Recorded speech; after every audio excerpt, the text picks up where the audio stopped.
All right. And good evening, everyone. Thank you so much for joining the School of Arts and Sciences and the Rutgers Alumni Association today.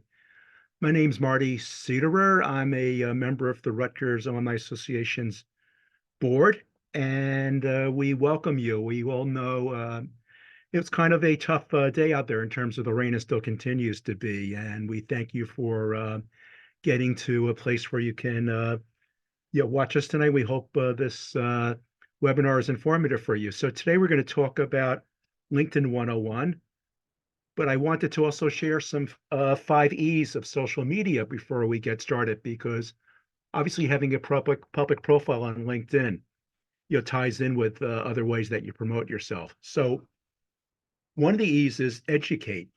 So use social media to inform and share knowledge about your career goals. In addition to things you might be posting about other parts of your life, social media is a great way to promote what you'd like to do post Rutgers. Use social media to empower allies and stakeholders in your career interest. People don't know what you want to do in your life unless you get the word out there. Encourage and motivate followers and people who you're friends with on social media to support their efforts for social good. Entertain. We're not saying to be a wise guy or a comic, but there's times where it's okay to share something and put some humor into it, but be very tactful about that. And if it's something that you doubt is funny or that people might find offensive, don't do it. Engage. So use social media to engage with your followers and stakeholders, to connect online about common issues, personal updates, and current events. So I think before you get into doing your LinkedIn profile, Google yourself. I think you'll be surprised to find out what you find out about yourself. And I think it'll also give you an idea of what are things that are coming up in terms of your search on the internet about you. It's a great tool to learn a little bit about what people think about you, but also your reputation. And also you can see as you build in your LinkedIn and professional network to see how those efforts are going.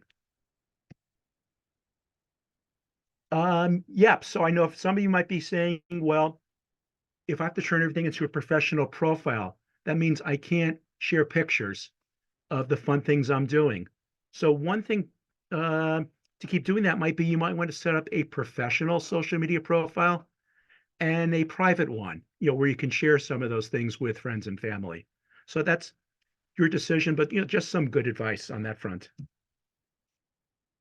Let's now talk about ways to build your LinkedIn profile. So spring break just happened. So if you're seeing this and you have pictures on your social media profile of partying, like you see there, probably a good time to take those down and take a chance to scrub your social media accounts, because prospective employers do look at your social media. And if they see anything like some of those pictures, they may question some of the life choices you've made. So please go back in pictures that you've uploaded, whether it's Facebook or Instagram, X, Twitter, and evaluate what you have up there. So your LinkedIn page, it's your professional resume that never sleeps. The old days, I would have had to hand you a piece of paper, my resume, to a prospective employer. Or now, somebody would have to email you for that. But if they don't have access to your email address, your LinkedIn page is always up there. And as we kind of referenced earlier, professional branding does matter. It's your best foot forward on how you would present yourself to a prospective employer. Having a good headshot is an important door opener for your LinkedIn profile. So I would suggest not leaving it blank, and also suggest not using ones like you see in the right-hand part of the page. There are free professional photographer resources. So Rutgers Career Services might be able to handle that for you. Um, the Rutgers Alumni Association, has done events like Speed Networking where we've offered LinkedIn headshots. So look out for those. If you're going to be trying to use the camera on your phone, be very careful. Lighting may not be right. You may not get the ideal image. But yeah, try that. If you have no connections, friends with photographer connections are great. And dress for your headshot for the type of job that you want. And a fact I pulled up was that LinkedIn profiles with photos get 14 times more views than ones without. So keep that in mind when you're building your profile. So when you're going to be doing your professional headshot, again, dress professional, wear a long sleeve shirt or jacket, avoid busy clothing patterns, loud colors, have your hair styled professionally, hydrate in the days leading up to the photo session, and most importantly, you're at the session, relax and have fun because that will show up in your profile. There's a part of the LinkedIn profiles that are called attention-getting headlines. So list your desired job, highlight your greatest strength, project confidence, and say it in 220 words or less, short phraseology. The you might be thinking, I'll just type in the LinkedIn profile into AI and see what comes up. Don't go by that. You can maybe use it to cheat a little bit, but most importantly, sit down and write down what your greatest strength is, what you're looking for in the way of a job. LinkedIn gives the opportunity to put up a banner. Select something that's compatible with your career goal or with something that shows your ambition and drive. So you see on the left, Crystal Joseph's banner says, do something great. So it really shows that Crystal is a go-getter. There are banners available on Canva, Adobe, other online resources. If you don't know what to do, you can use something generic like we see in Angel's profile on the right. In the summary section, about section, so concise statement about your experience, qualifications, and goals. So use the keywords that recruiters are looking for. So look at some of the job postings and see which words are consistent with what employers are looking for. And then build your about summary statement around that. And think of it as a summary of a cover letter for your resume. So, Kevin is a Rutgers graduate. He's in HR, and this is what he came up with for his post. So he's a spirited HR professional, looking at value to businesses through HR management. And Kevin talked about the courses that he took relating to HR. List your work experience, but be smart about it. So list jobs, responsibilities, and accomplishments that are relative to your job. And what employers always look for, or often look for, would be numbers. Because that way you can prove what an asset you are to their team. So, for example, if you're looking for a sales position and you did something during the summer that was involving sales, don't just talk about that you were a salesperson. Talk about that with your help, sales grew by a particular percentage, or that X number of people than before you saw a social media post or learned about the company. List your volunteer experiences. And this is something I learned very early on, that if you and another person going for a job have the same identical work experience, but you've listed volunteer activities, chances are the employer is going to pick you because it shows that you're taking initiative.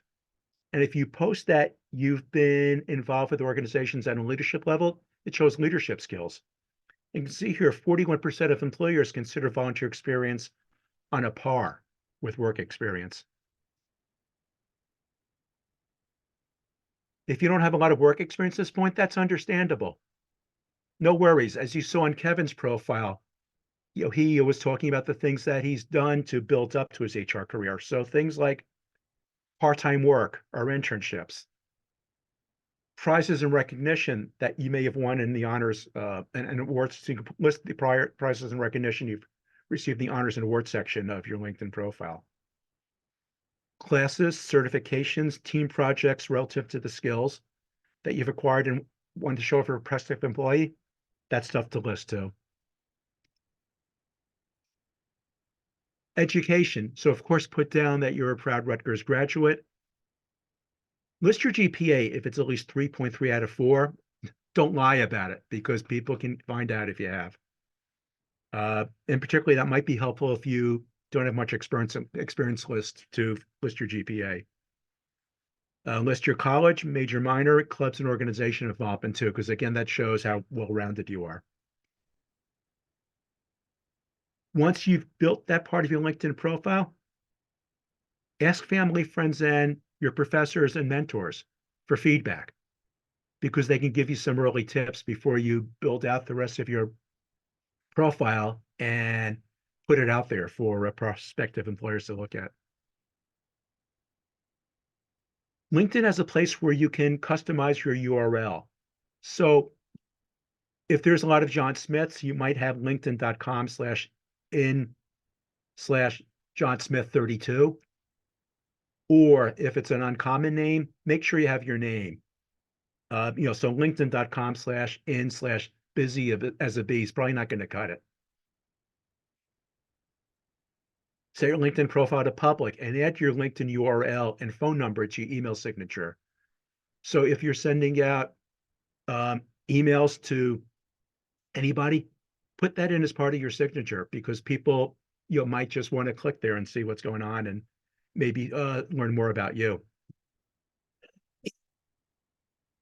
Upload your work. One of the great things about LinkedIn is now you could add writing samples and a design portfolio.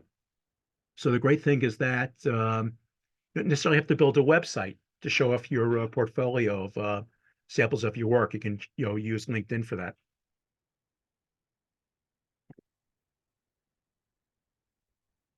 Now it's time to build your network. So who can you go to build your network to start things off? So invite people to connect with you. Classmates, obviously an easy one. Friends, professors, teaching assistants, the part-time lecturers. These are people who know you, who can help you network with alumni and others who are involved in the business world. Family, past and current work colleagues.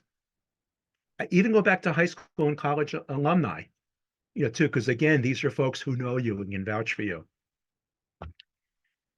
If you are active in a house of worship, the clergy can also be people or connectors too.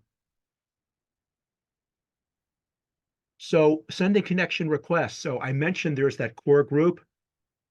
Of course, you might have a temptation to say, I'll connect with Mark Cuban on LinkedIn because it'll look really cool on my page. Don't ask to connect with someone you don't know unless you've got a true connection or you met them at a conference. So you can see here, there's an option to follow someone like Mark Cuban. And that way, Mark Cuban's feeds about what he's doing in his professional world will pop up in your LinkedIn profile. And then if it's something that's relevant to you, you can share those. So again, quality of your connections, not quantity. We mentioned before about keywords. So as we said before, browse job listings for keywords you can add to the skills and endorsement section. Ask your contacts to endorse your work or write recommendations, but it's return the favor too. And put some thought into those recommendations. And what I will usually do is write it up in draft form and send it to someone through email. And if they approve that, then you can send it through LinkedIn for them to approve to post in their profile. So be very thoughtful about those endorsements and recommendations. Pardon me. Storytelling. So ideas for some LinkedIn posts. Talk about things you're working on that are relevant to your career goals. Creative ideas. If you see industry trends and thoughts from thought leaders, share those and put your opinions on there. Engagement with other professionals and industry associations, but again, quality over quantity. So your job search and networking resources, again, career services, folks at SAS, industry associations, and people you might recognize through being on today's webinar. Feel free to reach out to the alumni that you see as part of today's program. I'm going to open up the floor to questions or any thoughts that people have.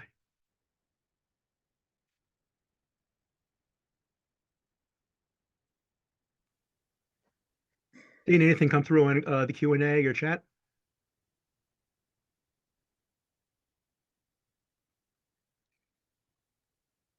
Nothing yet. We'll give it a minute for anyone if they, oh, there's one. Okay. Can you see them, Marty, or do you want, oh, someone just said this is great information. Yeah. Regina, thank you so much for that comment.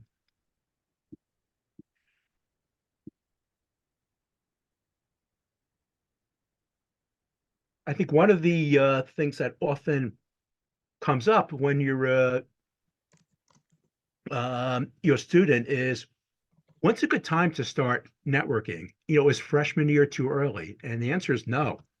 You can do that. So Dylan asked, how would you best go about getting endorsements from past employers and professors?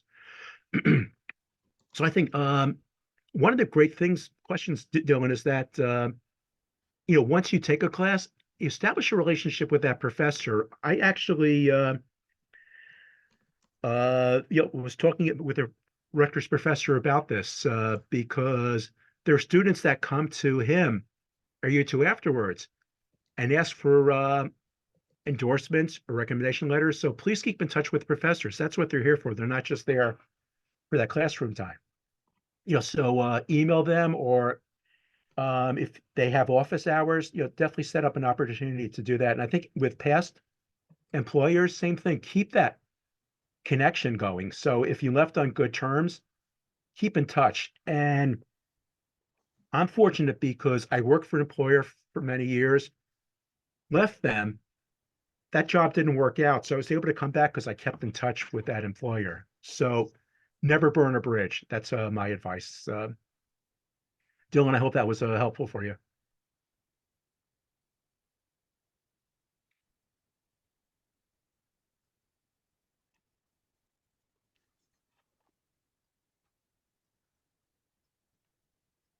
So another question: how do you handle people with requests to link that you don't know? They may have a background that could be valuable for collaboration. So, Jim, that's a great question. So I think it's something where you may want to you look at their background a bit. So when I come across those, if it's somebody that has a skill that I'm lacking and I want to obtain, so I may connect with those folks, but also be very careful in monitoring what they post. And if after I connect with them, if they immediately reach out the message that says, "Hi, I thought you'd be a great fit for my company. I want to learn more about you." They're probably headhunters or people that are not using LinkedIn for proper purposes, and then I would drop them immediately. Hoping that was helpful.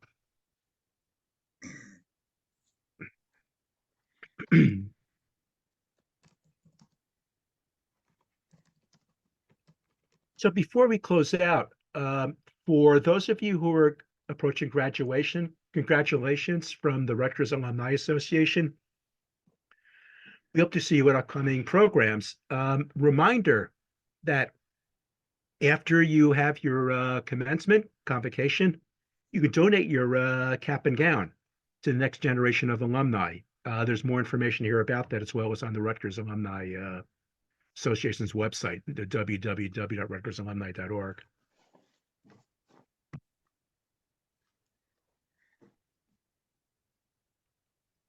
And with that, I thank everybody for joining us, but actually, I'm going to answer a question from Dylan.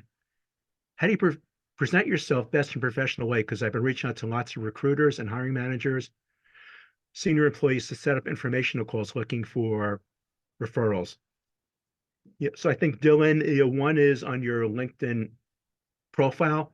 Again, I think having a professional photo, building up your credibility on your work experience, the type of people you follow on LinkedIn, and also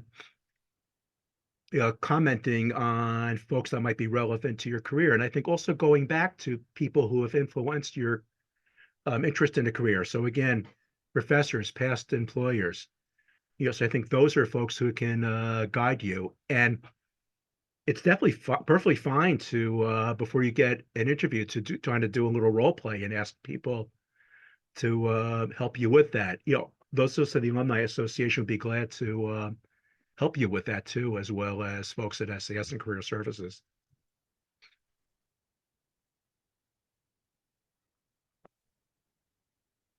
And again, if for more information about activities the Rutgers Alumni Association does, because by joining us, it's an opportunity to network with alumni, folks you recently graduated with, and an opportunity to keep building your career network.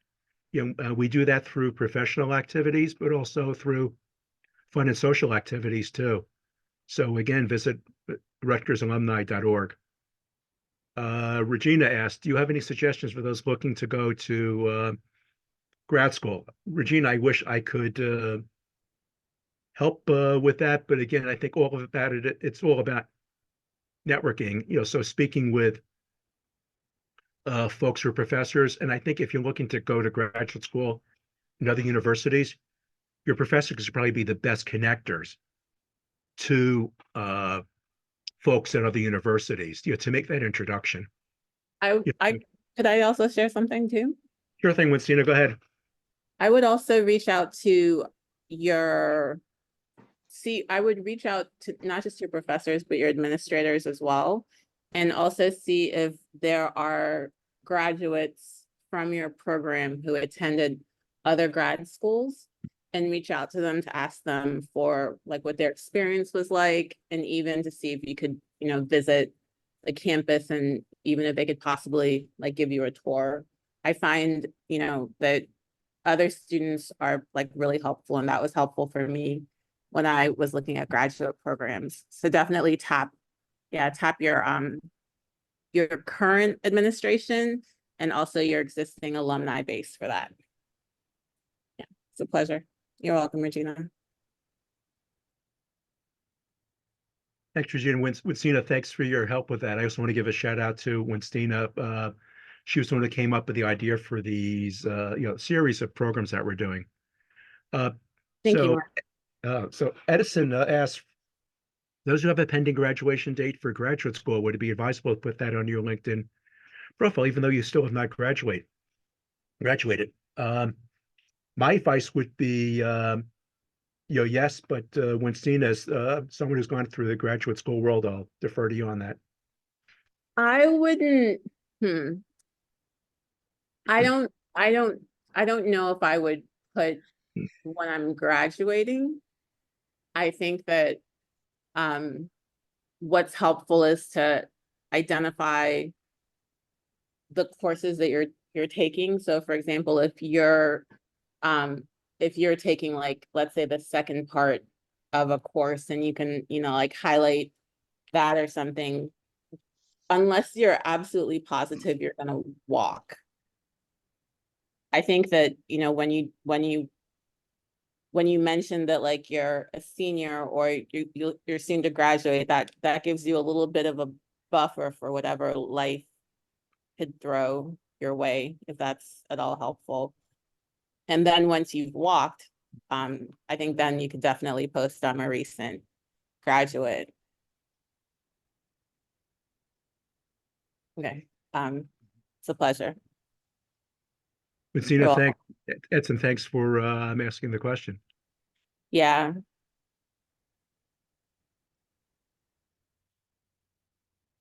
again, thank you all so much for being with us.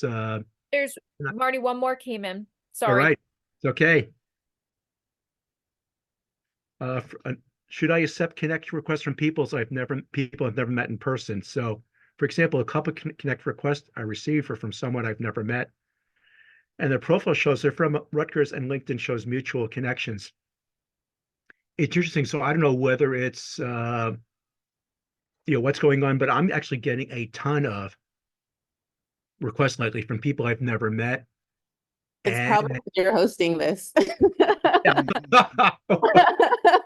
I think it's because you're hosting it. What I would say is, I'm not saying right this second, but I think that it's interesting the last couple of weeks, but I'm also getting these messages from folks like, you seem like a good person for me to network with without anything like, hi, I'm a fellow Rutgers alumnus. So I think if it's someone who in their outreach to you, gives you some detail about their connection with you. So it could be, hi, Marty. I see we work in similar fields, and Professor X suggested I get in touch with you.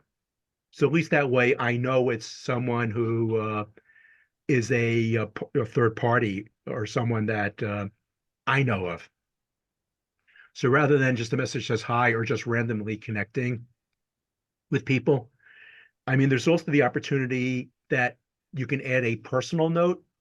You've reached out to folks that you're not quite sure of, because again, we go to many different webinars and meetings and things like that, and we might not remember everybody. So using that personal note feature of connections and explaining that, would be helpful.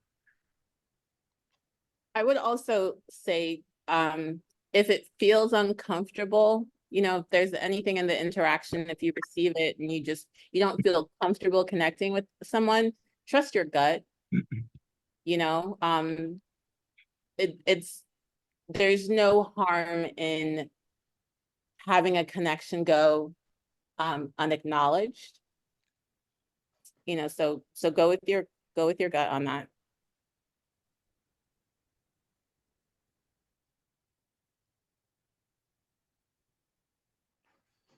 Right, Witzina, thanks for your help with that advice. Again, we hope you found tonight's webinar helpful.